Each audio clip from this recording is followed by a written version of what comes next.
Salut. Salut, Grégory. Et toi, t'es qui, du coup? Moi, je suis Fabrice d'Oxycat Games. Voilà. Donc, on est d'origine de Montpellier avec Hugo. On est deux créateurs et on a créé donc le jeu Kéris, qui est un jeu d'escarmouche avec des figurines. 5 figurines contre 5 figurines sur un plateau de 24 pouces, à peu près 60 cm. Et voilà, donc on s'est lancé dans l'aventure. On a créé la société en 2020. Et là, on a sorti le jeu le 3 septembre. On passe pas par un cofinancement, on est directement, on a financé nous-mêmes voilà, avec nos mimines et puis on a créé le jeu, on est parti dans l'aventure, dans l'univers de la figurine, ça y est. Ok. Et donc, si je te dis que tu as 5 minutes pour. Attends, on voit pas ma main, elle est trop grosse. 5 minutes, 5 minutes, ouais, 5 5 minutes, ouais. pour me convaincre de jouer à Kairis. C'est beaucoup ça, 5 minutes. C'est beaucoup? On va essayer, Alors, comme je disais, c'est un jeu d'escarmouche, donc très simple. En gros, tu as un plateau de 24 pouces, 60 cm, 5 figurines. Le principe du jeu, donc, quel est l'univers déjà? D'accord, c'est quoi? C'est quoi? C'est du médiéval fantastique. Donc l'idée, c'est que la magie est apparue dans l'univers de Kéris, qui est en fait le monde des 5 territoires. La magie est apparue, il y a eu des créatures magiques de type éthéré qui sont apparues, qui ont donné des dons aux humains. Et aujourd'hui, on est dans la plus grande ville du monde qui est Kéris, une ville portuaire, où forcément, il y a un jeu de pouvoir qui est en train de se faire, parce que tout le monde veut utiliser des dons et tout le monde veut aussi prendre le contrôle de la ville. Donc il y a différentes factions, aujourd'hui on en présente 4, donc plutôt des guildes. On a donc le royaume d'Argo, qui est la partie, on va dire, les gens de la rue qui veulent se rebeller contre le pouvoir en place. Après tu as la lune rouge, qui eux c'est la milice, ils sont là, oh là là, il y a trop de magie. Voilà, on va se calmer un peu, moi je contrôle les rues, qu'est-ce qui se passe? Donc, eux, bien sûr, c'est l'ordre. Et après on a les moniales des terres. Là, c'est plutôt des sœurs qui étaient recluses dans leur monastère, mais la mission de leur dieu était, là, il faut éradiquer le mal étant trop d'abus de magie aussi, le côté un peu acquisitrice. Et ensuite, les bâtisseurs, donc la confrérie des bâtisseurs, qui, eux, ont créé la ville, et il y a, semble-t-il, apparemment, une petite loge secrète où les maîtres bâtisseurs contrôlent des golems et essaient de vaincre la mort. Voilà, aujourd'hui c'est les 4 villes, il y en a plein d'autres aussi qu'on va développer. Voilà un peu l'univers. Le principe du jeu, ça se base sur 3 tours de jeu avec 5 cartes action qui définissent les 5 phases du tour, tout simplement. Donc chacun a les mêmes cartes. Si on joue une carte avec un chiffre 3, on aura 3 actions qu'on répartit autour des figurines. Après il y a plein de subtilités. Je dépense une action, je vais mettre une fatigue. Le sel du jeu, c'est aussi de pouvoir gérer sa fatigue sur les figurines, parce qu'elles ont un seuil à ne pas dépasser, ou elles ne peuvent plus rien faire. Donc ça, c'est un peu le sel du jeu. Là-dessus, on incrémente, bien sûr, une phase, on va dire, de magie, d'événement, qui va permettre de basculer la troupe bien rangée, prête à attaquer. Il y a un cours de fou, il y a une magie qui arrive, qui va tout bouleverser. Donc ça peut changer la donne.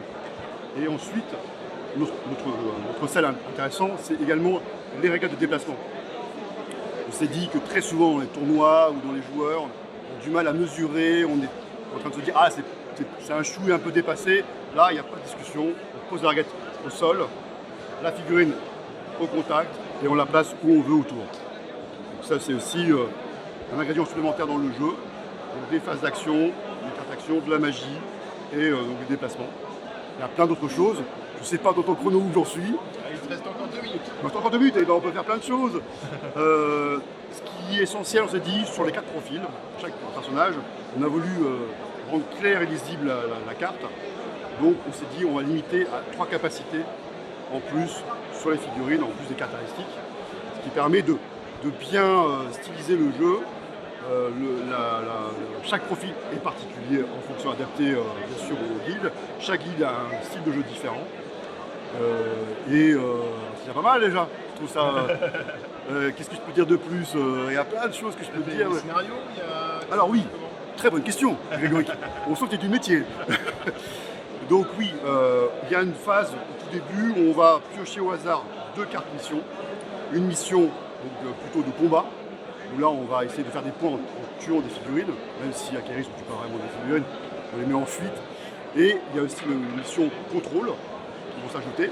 C'est plutôt de recherche d'objectifs, aller au contact des décors, des choses comme ça.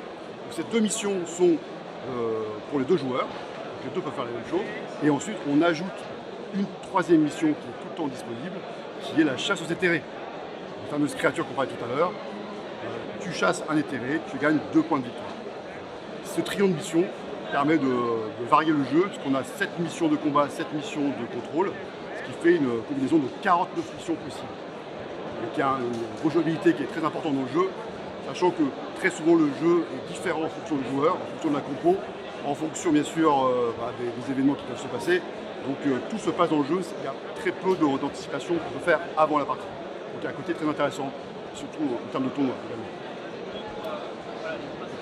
Tu as des questions? Et des figurines peut-être? Les figurines, c'est une très bonne question aussi. Elles sont en résine, tout en Made in France, le matériel aussi Made in France. Résine, socle texturé. Voilà. Alors, juste une petite remarque. Oui. Moi j'aime bien quand on parle français. Et du coup, pourquoi faire Qu'est-ce que j'ai dit? made in France et pas du fabriqué en France? Ah, ça c'est le côté un peu comme French Touch, ouais, c'est le côté un peu international. On essaie de se développer vers l'international. On fait l'international, mais tout fait chez nous. Oui. Mais après, peut-être que la French Touch à l'étranger elle plaira. Mais oui, c'est vrai que c'est bidon. C'est fabriqué en France. C'est un jeu français, fabriqué en France. Tu as raison. Super, ben merci. Et ravi d'avoir posé des questions. Et puis je t'invite à faire une démo que tu connais peut-être un peu le jeu. Bah, je l'ai fait, il y a déjà eu une vidéo sur la chaîne. Mais oui, je l'ai vu. T'as gagné, je crois, non? Non, absolument pas. Ah non, c'est là. Je sais plus qui avait gagné. Ah oui. Non.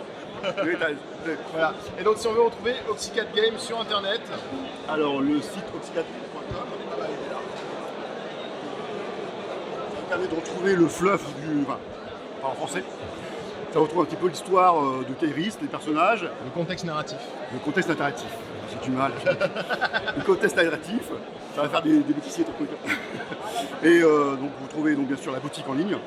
Notre vision, c'est pas forcément de vendre directement sur site, c'est bien sûr d'ouvrir sur les différentes boutiques. On a déjà 5-6 actuellement. Donc le but c'est de créer des communautés de joueurs dans chaque région. Donc on va s'appuyer sur les boutiques bien évidemment. Ok. Bah, de toute façon, il y a déjà des joueurs sur Strasbourg. J'ai joué sur Strasbourg, sur la Bretagne, à Montpellier bien évidemment. À Lyon ça s'est créé aussi. Donc voilà, il y a des tournois qui apparaissent bientôt, en novembre, en décembre. Ok, super. Donc de quoi s'amuser. Et ben merci beaucoup et puis bon courage pour cette nouvelle aventure. Merci à toi. À bientôt.